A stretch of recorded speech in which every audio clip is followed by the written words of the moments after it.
¡Ajá! Creías que me había quedado dormido en los laureles este 2022, ¿eh? Pero nada más lejos de la verdad, y es que hay que cumplir las tradiciones, y como es tradición, este año te traigo mis 10 mejores lecturas del 2022. Este año lo he dividido en 2 partes, así que aquí vienen las 5 primeras.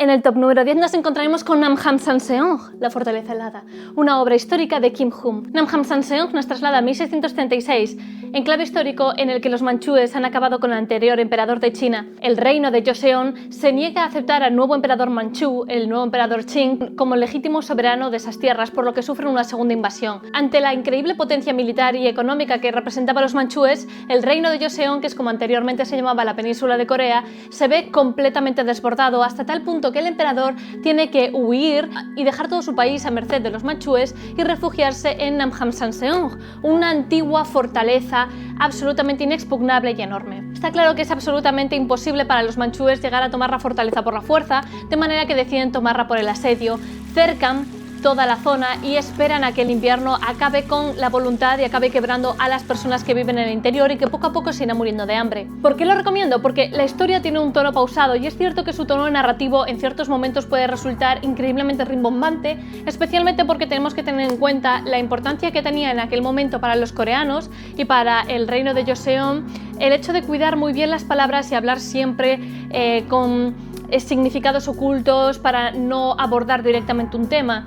En este pleno contexto, la inacción del propio emperador de Joseon lleva a su pueblo a una situación de hambre y de completa desesperación, y conforme va avanzando el invierno y vamos viendo a la gente literalmente morir de frío y vamos viendo los problemas operativos y logísticos que implica la decisión económica y militar del propio emperador, iremos comprendiendo lo difícil que fue en este siglo XVII para el rey de Joseon enfrentarse a esta dura situación. Una novela histórica que ha sido una auténtica sorpresa, que publica Quaterni y que sin lugar a dudas os tengo que recomendar. En el punto número 9 encontraremos una historia gótica, desgarradora, escabrosa y muy interesante, y es nada más y nada menos que La pequeña Eve de Leer Runas. La pequeña Eve nos traslada a Nahara en 1921, donde todos los ciudadanos de un pueblo saben que no deben de acercarse al viejo castillo que está en una de las zonas marítimas, ya que allí vive un hombre que se hace llamar el tío, con un grupo de mujeres y de niñas que forman parte de su culto o de su secta.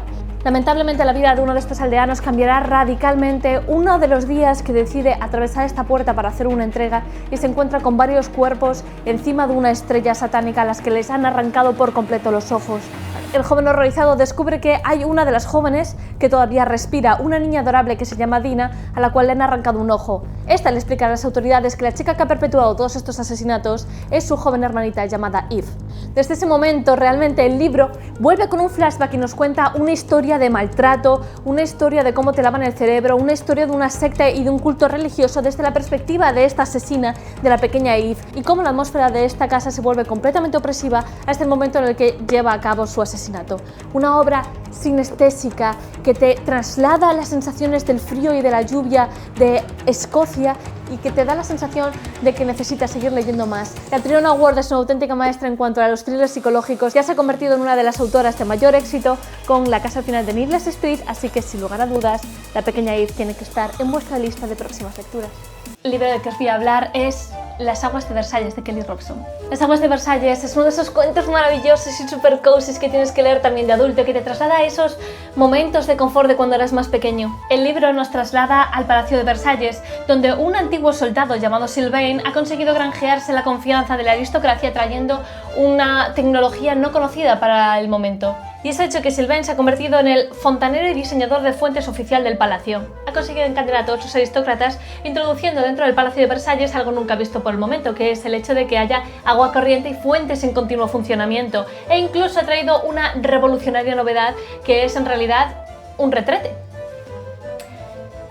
Pero en realidad Sylvain está haciendo trampas, porque el gran motor que acciona todo este agua por las tuberías, que permite que salga agua caliente o agua fría, que hace que las fuentes sean tan exuberantes y que sobre todo hace que los retratos funcionen, es en realidad una pequeña ondina que ha robado de una fuente mágica y a la que mantiene prisionera en una piscina abajo en el sótano del palacio, y a la que intenta encandilar con pequeñas fruslerías y con juguetitos para que ella siga siendo su esclava, por decirlo de alguna manera. En realidad este cuento está basado en una historia real, ya que sí que es cierto que uno de los primeros inventores del retrete lo llevó a uno de los palacios y que fue tal éxito que se convirtió en un acontecimiento público, por ejemplo, ver utilizar al monarca el retrete, y precisamente el sobrenombre conocido por todos de El Trono. Las aguas de Versalles, la verdad es que es un cuento súper cortito, súper pequeñito, publicado por Gigamés, pero que sin lugar a dudas merece muchísimo la pena, porque es esa lectura de confort para esos momentos en los que no te apetece leer sobre más distopías, más muerte, más destrucción y más ritos satánicos, sino que simplemente te apetece estar de chill y tranquilizarte durante un ratito. Si sois como yo, seguro que también necesitáis de esos momentos de vez en cuando, así que si me permitís...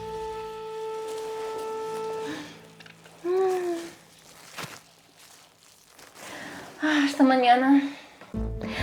Ya vamos acercándonos al final del vídeo. Y estoy bastante segura de que si me seguís últimamente en redes sociales vais a saber cuál es la obra que tenía que introducir aquí. Nada más ni nada menos que La Isla de Caravaggio, de Ediciones Pamius y de mi querido Dativo Donate, que es mi auténtico crush literario, o al menos eso se dice en el podcast del certamen de novela histórica de Úbeda.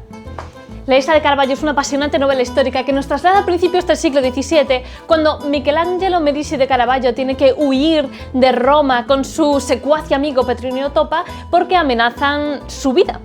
Cuando Michelangelo Medici de Caravaggio tiene que huir de Roma acompañado con su secuaz y mejor amigo Petronio Topa porque amenazan su vida.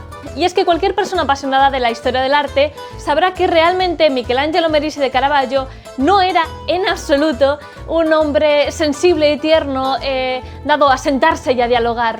A lo largo de estas páginas, Dativo Donate de cómo Caravaggio llamó la atención del maestre de la Orden de Malta y cómo este le atrajo a su isla, esperando poder fagocitar de alguna manera la fama artística que sin lugar a dudas estaba ganando Caravaggio, a pesar de haberse enemistado no solamente con el Papa, sino con la mitad de Roma por ser un buscapleitos, cabrón, putero y pendenciero. Lo que el maestre de Malta y sus maravillosos amigos, acostumbrados a controlar a la gente, no podían ni llegar a imaginarse, era el hecho de que Caravaggio se comportaría de una forma contradictoria y completamente caótica. Y mientras ellos intentan hacer de él la perfecta marioneta, acostumbrada y sometida y feliz, Caravaggio irá pintando una serie de cuadros, cada cual más escandalosos ante los ojos de los nobles y de aquellos entendidos de arte, utilizando por ejemplo a prostitutas como modelo para la Virgen María y retratando, como no y como siempre, a su querido amigo Petronio Topa en las figuras bíblicas más controvertidas, por hacerlo de alguna manera.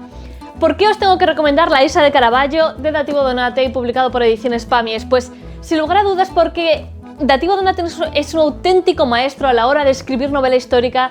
Su prosa no solamente está increíblemente detallada y plagada con detalles históricos que demuestran que el autor es además un recreador con muchísimo talento y que domina esos pequeños detalles, esas pequeñas manías que tenía la gente de aquel momento, que sin lugar a dudas acaban empapando la obra y la acaban dotando de realismo, sino porque además la obra tiene una construcción de personajes completamente magistral.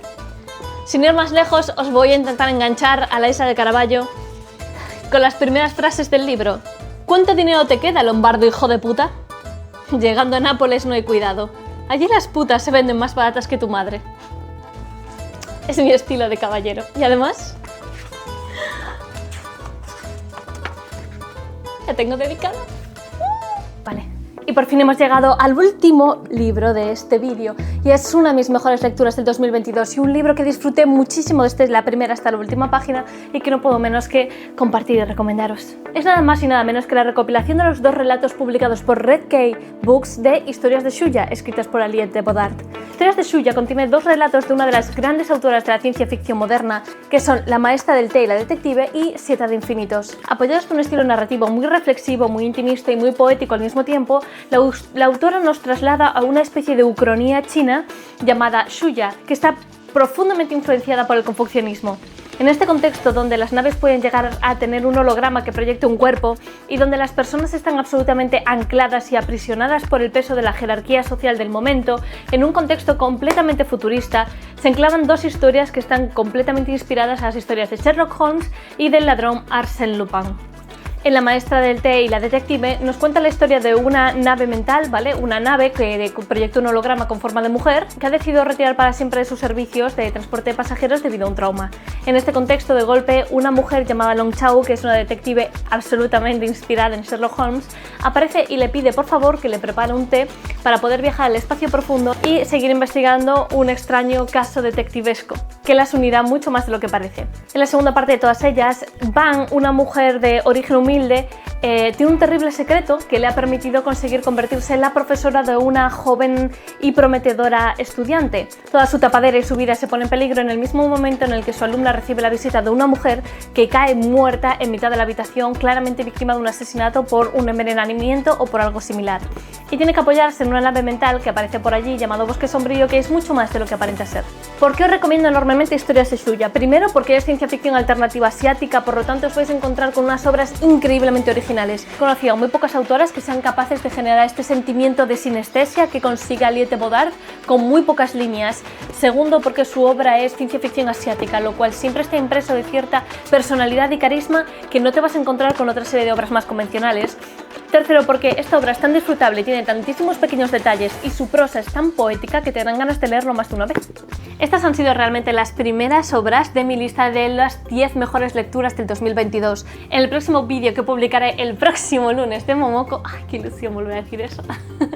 En el próximo lunes de Momoko os pondré cuáles han sido mis 5 mejores lecturas del 2022, así que no os lo perdáis. Si alguna de las obras os ha llamado la atención o os parece interesante, recordad que siempre es bueno dejar un comentario y compartir este vídeo en las redes sociales si queréis que llegue a más gente. Nos vemos muy pronto, chicos.